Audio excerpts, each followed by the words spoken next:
When a routine traffic stop turns into a career-defining moment, a police officer's worst assumptions collide with a truth he never saw coming. His target is the man who holds his future in his hands.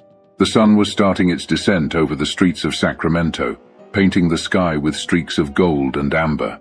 Eric Porter was on his way home after a long day at the office. His sedan hummed softly as he adjusted the air conditioning, eager to shake off the day's stress. The radio played faintly in the background, a soothing antidote to the bustling city streets. He approached a yellow light, slowing down just as it turned red. That's when the blue and red lights erupted behind him, accompanied by the sharp blare of a police siren. Eric glanced in his rearview mirror, his brows furrowing slightly. He pulled over to the side of the road, rolling down his window as a police cruiser parked behind him. Out stepped Officer Bradley Larson, mid-30s, with a buzz cut and a badge gleaming on his chest. Larson adjusted his belt as he swaggered toward Eric's car, exuding the confidence of someone used to being in control. "License and registration," Larson said curtly, his voice flat but laced with a hint of authority. Eric complied without a word, reaching into his glove compartment for his registration and handing over his driver's license. His movements were deliberate and calm, but he could feel Larson's gaze scrutinizing him, as if searching for a reason to dig deeper. "Do you know why I pulled you over?" Larson asked, leaning closer to the window. "I'm not entirely sure," Eric replied evenly, his tone polite but firm. "You didn't come to a full stop at the light," Larson said, though there was a flicker of hesitation in his voice. Eric frowned but nodded slightly. "I see. I thought I slowed down in time, but I understand." Larson didn't respond immediately. Instead, he lingered, his eyes narrowing as he studied Eric more closely.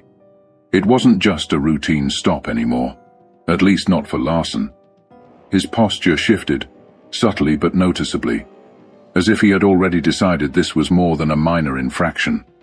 The officer glanced at the license in his hand. "You're not from around here, are you?" he asked. Eric hesitated for a fraction of a second before replying. "I moved here a few months ago. My address is on the license."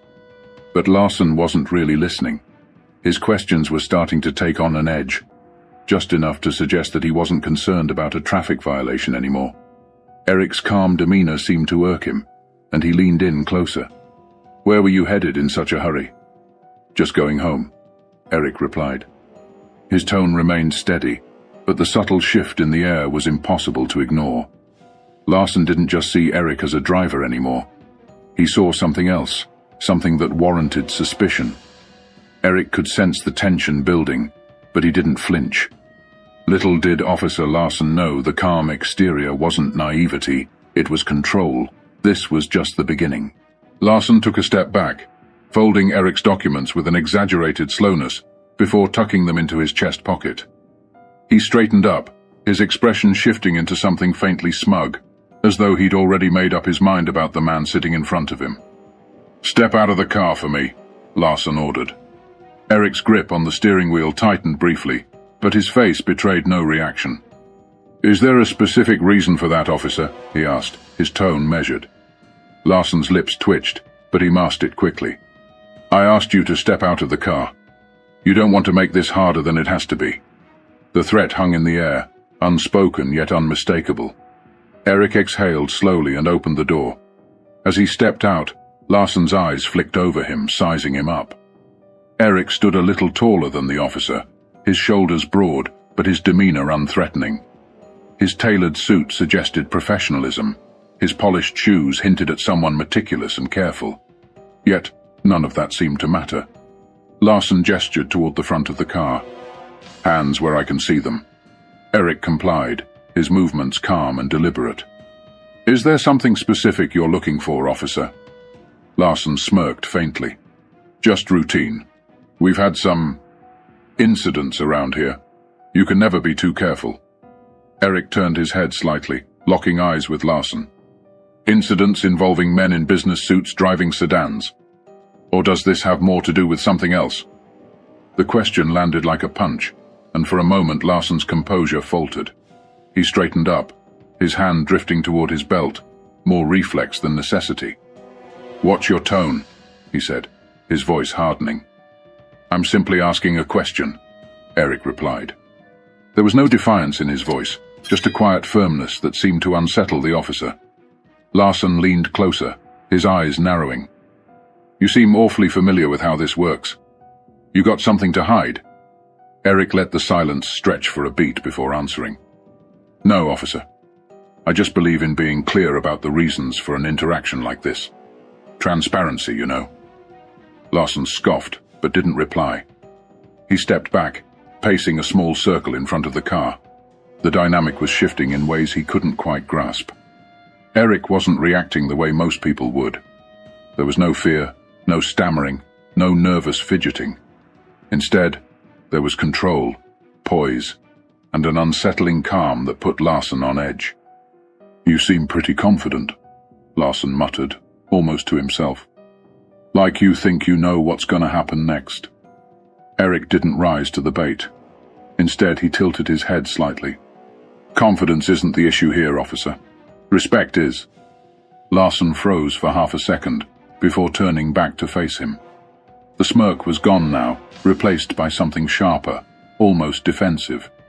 He opened his mouth to reply, but the words didn't come out. Eric's composure was throwing him off balance, and he didn't like it. As the silence stretched, the tension between them felt electric, and Larson was starting to realize this wasn't going to play out the way he'd expected. But instead of backing down, he doubled down. The real test was about to begin. Larson tapped his fingers against the holster on his belt, his frustration barely concealed. He wasn't used to being challenged, especially not by someone who looked like Eric. His gaze flicked back to the sedan, as though searching for a justification he hadn't yet manufactured. "Turn around and place your hands on the hood," Larson said, his voice clipped. "I need to check for weapons." Eric raised an eyebrow. "Weapons?" he repeated, his tone incredulous but still measured. "Do I look like someone who's carrying a weapon?" Larson's jaw tightened, and for a moment his composure cracked. "I'm not going to ask you again." Eric hesitated, a flicker of something unreadable passing across his face. Then, without a word, he turned and placed his palms flat against the hood of his car. Larson approached, the crunch of his boots on the asphalt breaking the uneasy silence. The officer patted Eric down in quick, rough movements, his hands lingering a little longer than necessary. It wasn't just a search.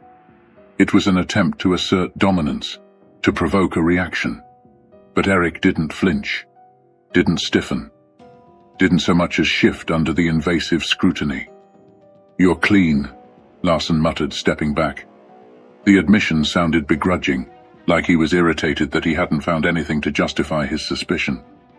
Eric turned to face him, his expression calm but his eyes sharp. "Of course I am," he said simply. "Now, officer, if you're done—" "I'm not done," Larson interrupted, his voice rising slightly. The words tumbled out too quickly, betraying his need to stay in control. "You seem to know a lot about what I can and can't do. Care to explain why?" Eric folded his arms, his posture relaxed despite the tension crackling between them. "I've had my fair share of interactions with law enforcement," he said. "Let's just say I've learned a lot over the years." Larson's eyes narrowed. "That's so? You a lawyer or something?" Eric smiled faintly. "Or something." The ambiguity in his answer seemed to irritate Larson further. He stepped closer, invading Eric's personal space, his voice dropping to a near growl. "Listen, you think you're smarter than me? Think you can talk your way out of this?" Eric met his gaze evenly, unflinching. "I don't think anything, officer. I just believe in fairness. And so far I'm not seeing much of it here." The words hung in the air like a challenge, and Larson took the bait. "Fairness? You think fairness is what this is about? People like you always—" He stopped himself abruptly, the words lingering like smoke even though they hadn't fully escaped. Eric's expression didn't change, but something about his posture shifted, a subtle but unmistakable signal that he'd caught exactly what Larson had left unsaid. "People like me," Eric repeated, his voice soft but charged with meaning. Larson bristled, stepping back as if realizing he'd just crossed a line he couldn't uncross. "You know what I mean," he muttered, though his tone lacked the conviction it had moments earlier. "I think I do," Eric replied quietly. His calmness wasn't passive anymore. It was razor-sharp, cutting through the pretense like a blade. "And I think we both know this interaction stopped being about a traffic violation a long time ago." Larson opened his mouth to respond, but the words didn't come. For the first time he looked uncertain, like he wasn't entirely sure how to proceed. The balance of power was shifting, and for the first time, Larson was on shaky ground. But the moment of reckoning was still to come, and it would be one he'd never forget. Eric's voice broke the heavy silence, steady and unyielding. "Officer, I think it's time you know who I am." Larson's brows knitted, his irritation resurfacing. "I don't care who you are," he shot back, though the faint crack in his tone suggested otherwise. Eric reached into his pocket, his movements slow and deliberate. "I'm reaching for my badge," he said calmly, watching Larson's hand twitch near his holster. "No need for theatrics. I want you to see it." The words hung in the air, weighted with something unspoken. Larson's eyes followed Eric's hand as he pulled out a leather wallet and flipped it open, revealing a gleaming badge. "Eric Porter," Eric said, his tone as casual as if he were introducing himself to a neighbor. "Head of Internal Affairs, Sacramento Division." Larson froze. His eyes darted to the badge, then back to Eric's face, searching for some sign that this was a joke. But there was no humor in Eric's expression, only quiet authority and a hint of disappointment. "Internal Affairs?" Larson repeated, his voice cracking slightly. "You're—" "Yes," Eric interrupted, saving him the trouble of finishing the thought. "I oversee officer conduct. My job is to ensure that the people wearing this badge uphold the integrity and values it's meant to represent." Larson's face paled, his confident demeanor unraveling in real time. He took a small step back, his hand falling away from his belt, as though the weight of his own authority had suddenly become too heavy. Eric took a step forward, closing the gap Larson had instinctively created. "Do you know what the most troubling part of this interaction has been, Officer Larson?" he asked, his voice calm but piercing. Larson didn't answer. He looked like a man who had just realized he'd walked into quicksand and had no idea how to escape. "It's not the profiling," Eric continued. "Though that's bad enough. It's not the baseless escalation either. It's the fact that you've done all of this without even realizing who you were talking to. You assumed that I wouldn't know my rights, that I wouldn't understand the laws you're sworn to uphold. And why?" Larson opened his mouth, but no words came. Eric's gaze bore into him, unrelenting. "Because I didn't fit your idea of someone deserving respect," Eric finished for him. His words weren't angry, but they carried the weight of an indictment. "And that's not just a problem for me, officer. That's a problem for everyone you encounter in this uniform." Larson's shoulders sagged slightly, the full weight of Eric's words landing squarely on him. He glanced down at the badge in Eric's hand again, as if it might somehow disappear if he didn't look too closely.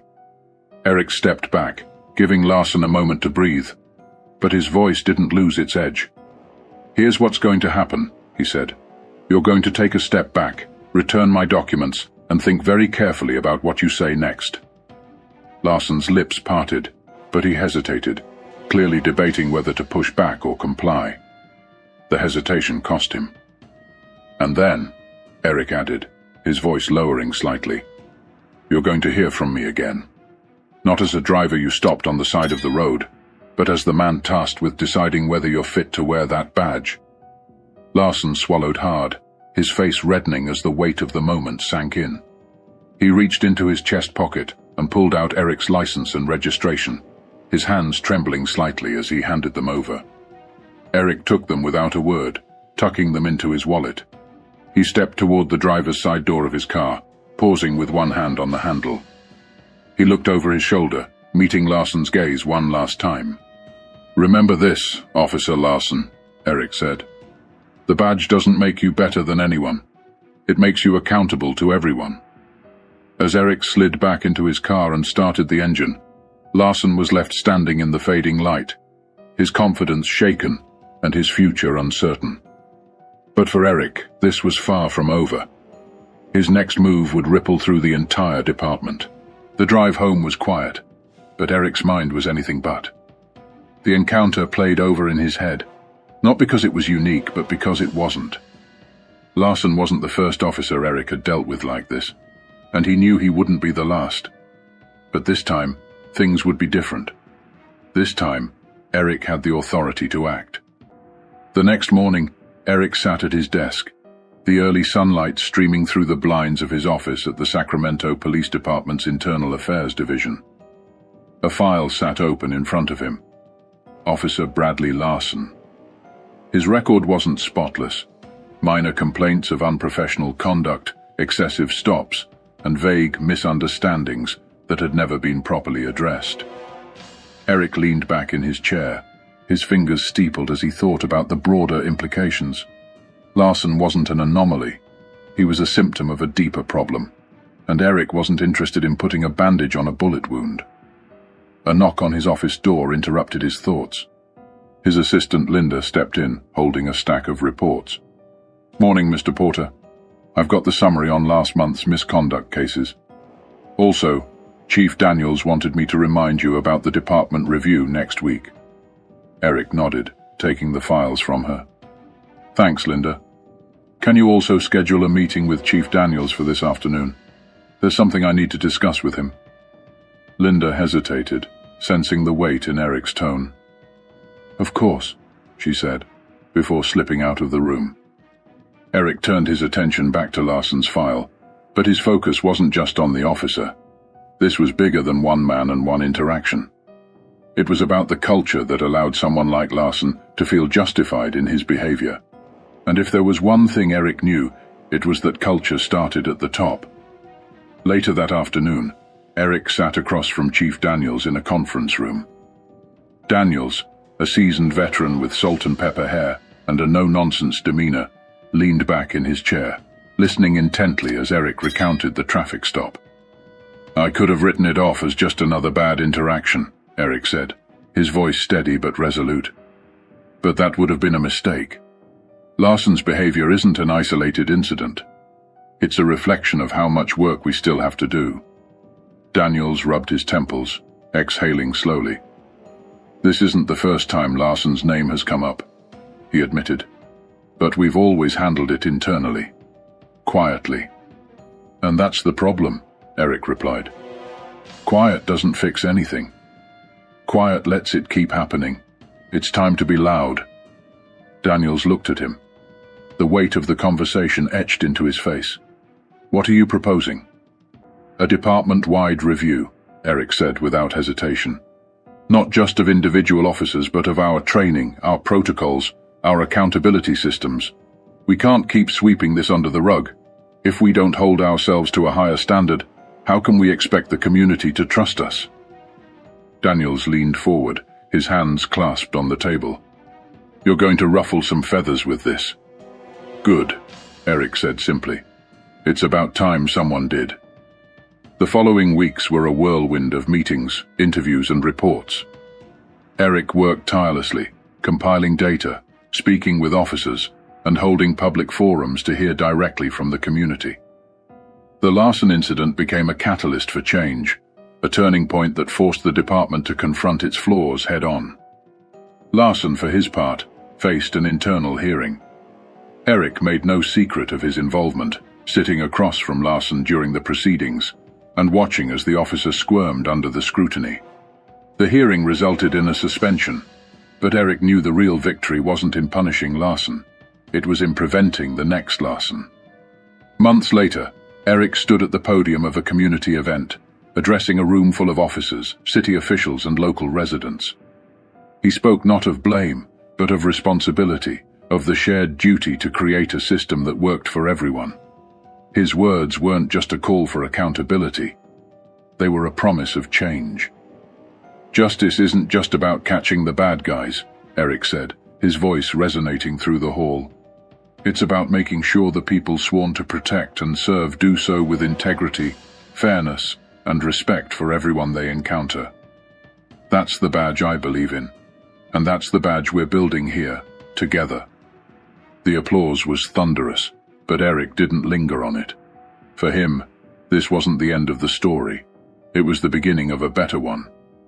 As Eric stepped down from the podium, he glanced at the faces in the crowd, some skeptical, some hopeful, but all listening. He knew change wouldn't come overnight, but it would come. And for now, that was enough. If this story resonated with you, share it with someone who needs to hear it. Let's start the conversations that matter, the ones that lead to change. Subscribe to our channel for more stories like this, stories that challenge us, inspire us, and remind us of what we're capable of when we stand for what's right.